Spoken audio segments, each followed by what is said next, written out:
Bridge, ito ang center command ng barko. Dito matatagpuan ang lahat ng uri ng kagamitan na ginagamit sa nabigasyon. Good morning guys, I'm back to my channel. It's me again, Vlog Nel. For today's video guys ay tutur ko kayo dito sa loob ng bridge kung anong meron dito sa loob ng bridge. So ngayon, nasa port kami ngayon, nasa USA, United States of America.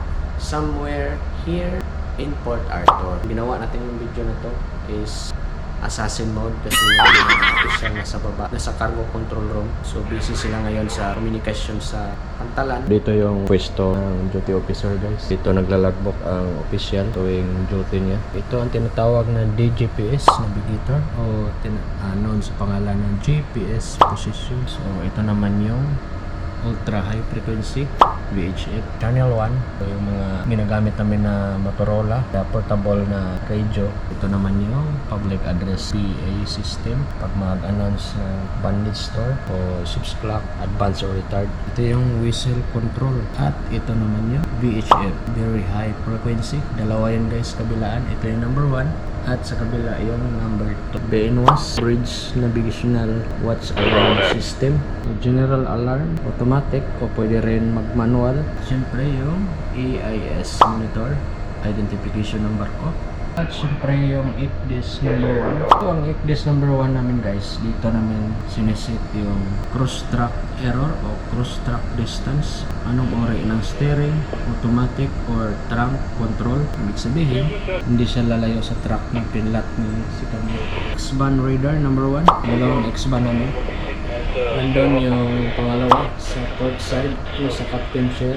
BNWAS main alarm panel. 12 minutes lang yung binigay namin guys. Pag hindi namin na-reset, mag-alarma yan sa kay kapitan. Second officer number 1, third officer, second officer number 2, chief officer, at junior officer. Mag-alarma yan sa bawat kabina nila guys pag hindi namin na-reset. So, coning system, dyan mo makikita movement ng rate of turn, wind direction, wind speed, evolution ng engine pa rin. So ito yung telegraph niya guys.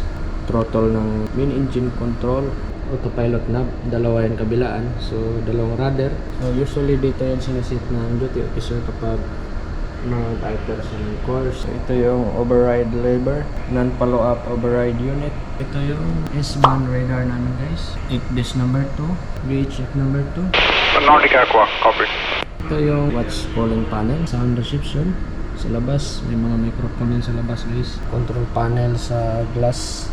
Heating controller, malamig yung panahon o nag-snow. Panel, o ito yung mga button niya. Wiper control panel, ito. Gusto mo ng intermittent, yung speed, i-adjust mo. At syempre, frozen switch ng glass.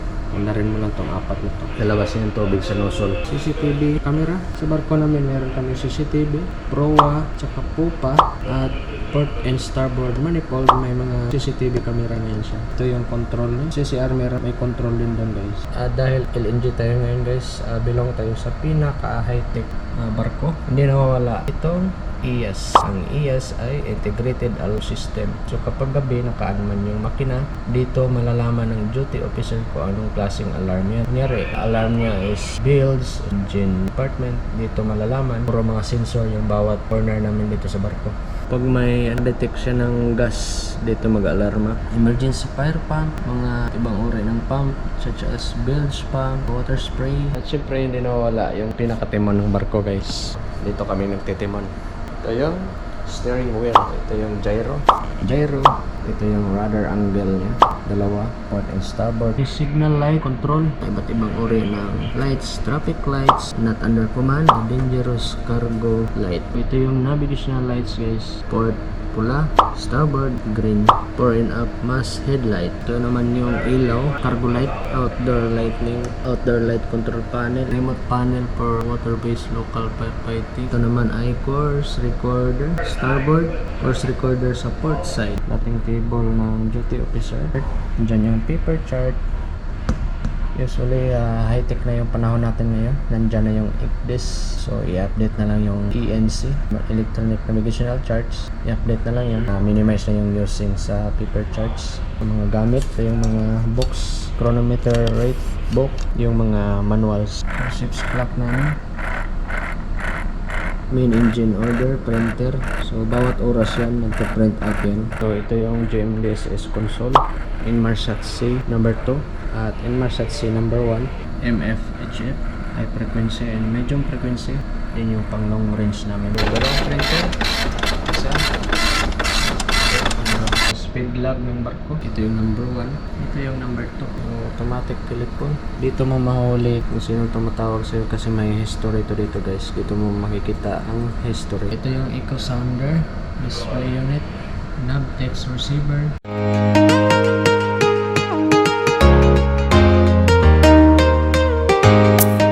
Navtex Receiver, kilala ng mga marino bilang navigational telex dahil di pwedeng wala ito sa kada barko dahil nagbibigay ito ng napakahalagang impormasyon gaya ng navigational warning, meteorological warning, ice report, pirates warning at marami pang iba. Master clock pag nagre-retard o nag-advance dito ina-adjust ng duty officer.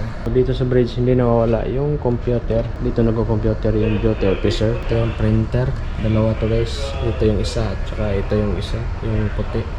Ito yung number 1, primary. Ito yung number 2, yung secondary. So may mga halaman dito guys. Kapitan namin mahilig sa halaman. So ito yung pangalawa, X-band namin guys. Ito yung ginagamit namin kapag medyo traffic. At ito yung captain chair. Madalas dito nakaupo yung piloto. Ito yung public toilet namin guys. Dito kami nagsi-CR. Ayan. Napakalinis. So may tissue. May salamin. Ayan. At yung trash bin so dito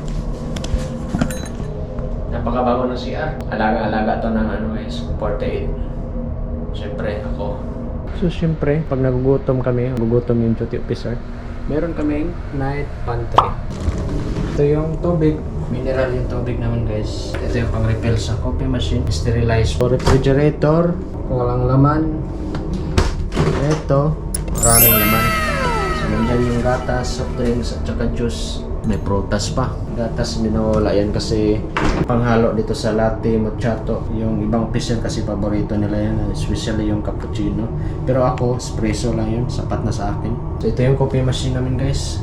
Magnifica yung brand. Kung gusto mo ng creamer, may mga creamer at saka asukal. So may honey. Pero pag ayaw mo ng ganitong kape, meron kaming Nescafe Classic. Ito yung heater namin. Gusto mo ng powder na kape. At siyempre, brewed coffee. Hindi nawawala yan kasi ito yung hinahanap ng piloto. Ayan yung trash bin namin. Plastic, others, cans, cigarette butts, tea.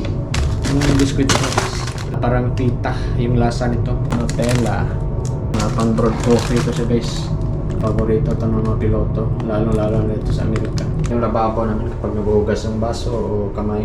Minsan dito kami nag-stencil o dito kami naglalaminate kasi may laminator kami dito guys. Ito yung pang-buy namin. Rocket parachute flares, 12 piraso. Line throwing, 4 dito sa lifeboat namin. 2 for 6. Ibig sabihin, 2 line throwing, 4 na smoke signal, tapos 6 na rocket parachute flares. Shout out sa kabilang barko namin, sister ship namin. Andun yung terminal, kung makikita nyo. Ayan, LNG terminal. At dahil Pasko na,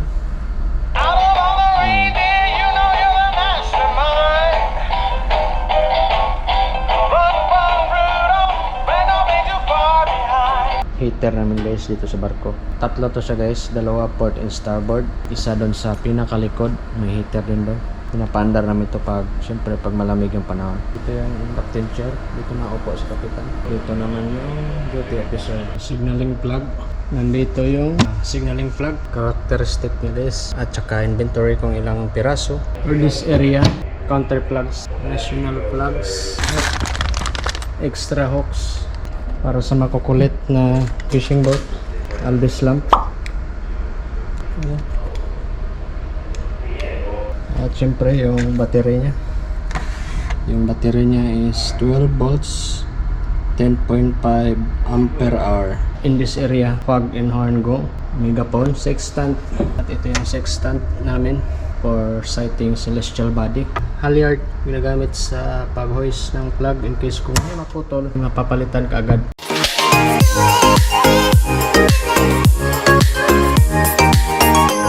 Habang ang makina ng barko ay walang tigil na umaandar, ang barko ay patuloy na naglalayag sa karagatan. Patuloy pa rin ang gumagana ang mga kagamitan sa nabigasyon bilang kaagapay ng mga magigiting na mandaraghat. Ito si Vlog ni Nel nagpapasalamat sa inyong panonood. More power, God bless, and see you on our next video.